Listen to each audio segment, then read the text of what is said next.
bismillah assalaamu calaykum waraxmatullaahi wabarakaatu dhammaan waan salaamay walaalaha channelkeena ku xiran Sambuukan and Culture inta habeen wanaagsan inta maalinteena maalin wanaagsan goor kasta ay inoo tiyo goob kasta inuu joognaa Allah subhanahu wa ta'ala khayr baynu weydiisanaynaa inta ka bacdi walaalayaalow ma sha Allah tabaaraka raxmaan maanta waa barnaamijkeeni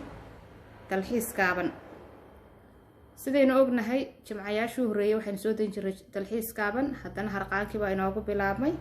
haddana harqaankii iyo dalxiis kaaban baynu isku wadi karweynay oo isku batay ka bacdi harqaanka ama dawaarka koorsadiisaynu wadnay imika markaa jimcadan waxaan rabnaa inaynu ku nasanno dalxiis kaaban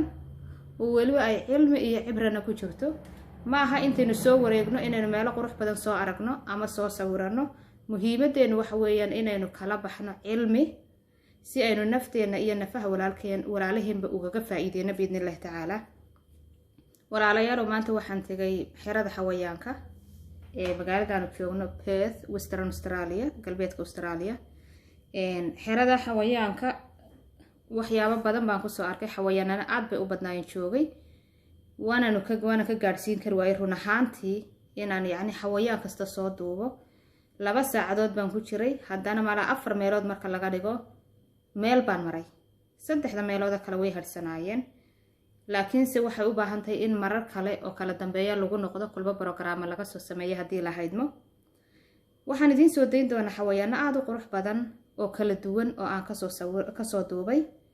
waxaan idinka raali gelinayaa codad baa la socda markaan duubaynay waayo de bulsha meesha joogtay annagiiba hadlayna yacni waxyaabo badan laakiin waxaan rajeynayaa aad cilmi badan ugala bixi doontaan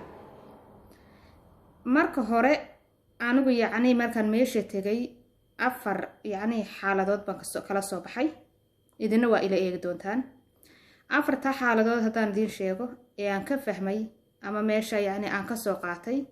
wax weyn horta awalan koow waa abuurka Ilaahay iyo waxyaabuhu ku kala duwan yahay Allah subhanahu wa ta'ala wuxuu abuuray cirka iyo dhulka iyo wixii u dhaxeeyo dhan yacni haddaad istaada makhluuqa Ilaahay abuuray tirina ma tirin karo haddaynu mid walba sidiisa u eegnana cibraha inoogu sugan yacni 10 dhanba mid kasta sidiisa ugu jira ta labaad ee ka soo qaatay wax weyn dabeecadahooda oo kala duwan waayo libaaxii baan u tagnay wuxuu u baahan yahay meel gaar ah ku noolaado oo kayna oo godada uu iskaga nafiso waxaan u tagnay daayeerkii wuxuu u baahan yahay dhir uu ku boodboodo waanu ka tagnay waxaad u tegaysaa balanbaalistii waxa u baahan tahay biyo iyo flower iyo dhul ay ku wareegto yacni meel kastaba Allah subhanahu wa ta'ala xawayaan kastu abuuray haddana wuxuu abuuray meeshii ama dabeecad ama environment ama deegaankii uu ku noolaan lahaa hadduu deegaanka xawayaankaas waayo marka noloshiisu ma sii jirayso ta saddexaad aan ka soo helay waa nabadgelyada wax waliba waxay ku joogaan ama ku dhaqmaan ama ku farxaan ama ku qurux badan yihiin waa nabadgelyada waxaynu dareemi karaa yacni wadankeena oo kale xawayaan badan baynu lahayn oo wadankeena joogi jiray maantana dadku sidii sheegayaan nabadgelyo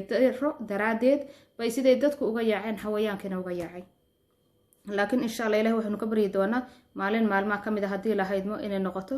meel aamina Ilaahaydankiisa oo dad iyo xawayaanba loo soo noqdo dad iyo duwaaqba hadii la haydmo ta saddexaad afraad xil gudashada yacni beerta xawayaankaanu tagnay shaqaalaha ka shaqaynaya mid walba halka loogu tala galay buu si daacadnimo uga shaqaynaya markaas meeshu waxay noqotay meel wada qurux badan waayo waxaan qurxinaya waxa weeyaan waa daacadnimada waa nadaafada waxa weeyaan in khiyaamo darro la'aanta yacni qof waliba markuu xilkiisa ka soo baxo uu qof waliba mas'uuliyadiisa garto dabeetana cid wax ku dhacaysa iyo wax xumaanaya toona ma jiraan haddaba imika daawasho wanaagsan ilaa dhamaadka fadlan xerada xawayaanka ee magaalada Perth Western Australia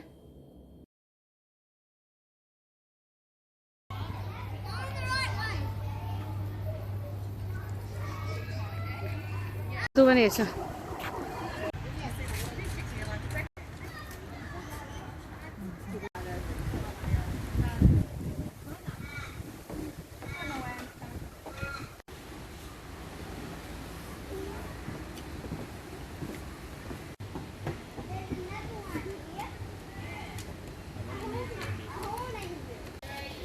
one by one.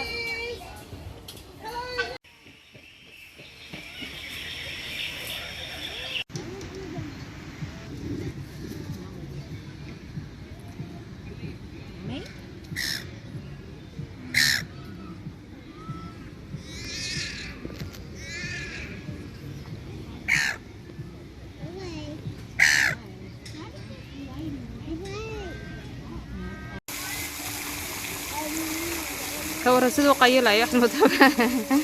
دير دا أنت سوق وسط عنايا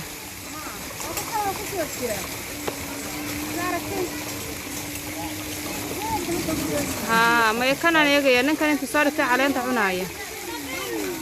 كان بيجيبه وقد عاية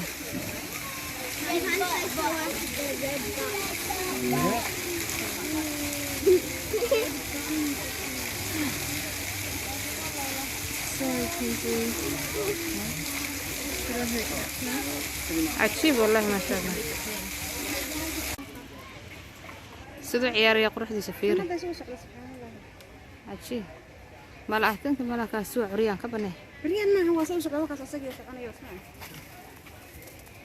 ها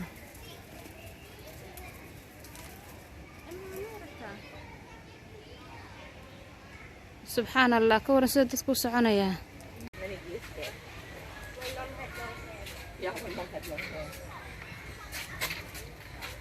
سبحان الله بل انتو ليدي هيدي ولقد داير مارق ليك شمبر يرانتيسه إلهي مخلوقي سبدانا وديابيسه ما شاء الله تبارك الرحمن بل كورك وحليقي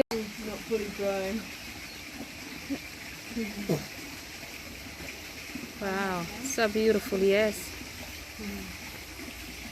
really big noise behind it,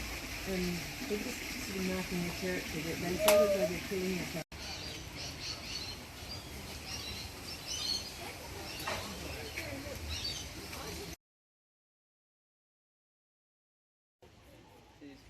كور ما شاء الله قرية يريري حتى ودسين قرية هيدين كتير يان كورن ما شاء الله تبارك الرحمن تدنا ميلي دقال يا أي كورن تدنا ها والله مثل كاسي دقيا ما لا ودور بقول شركة وأنا واحد كوري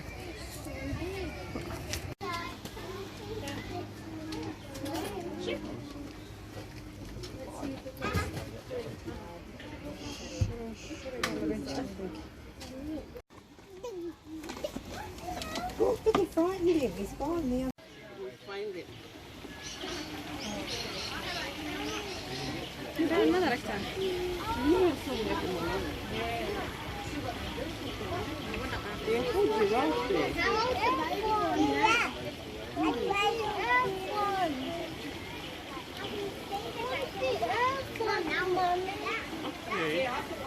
Let's go, guys. Let's go look for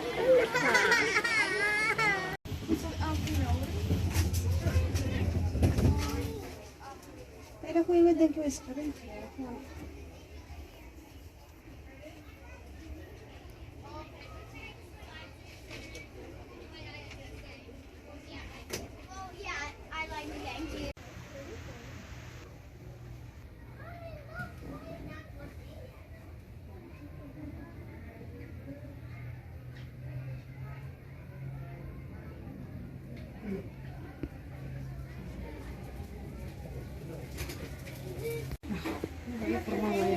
No, that's it.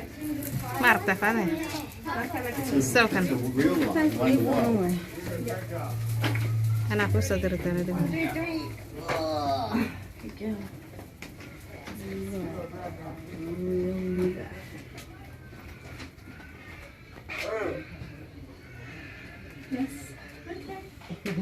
That was it. Also like a Go. Are you kidding me? She's standing out the front.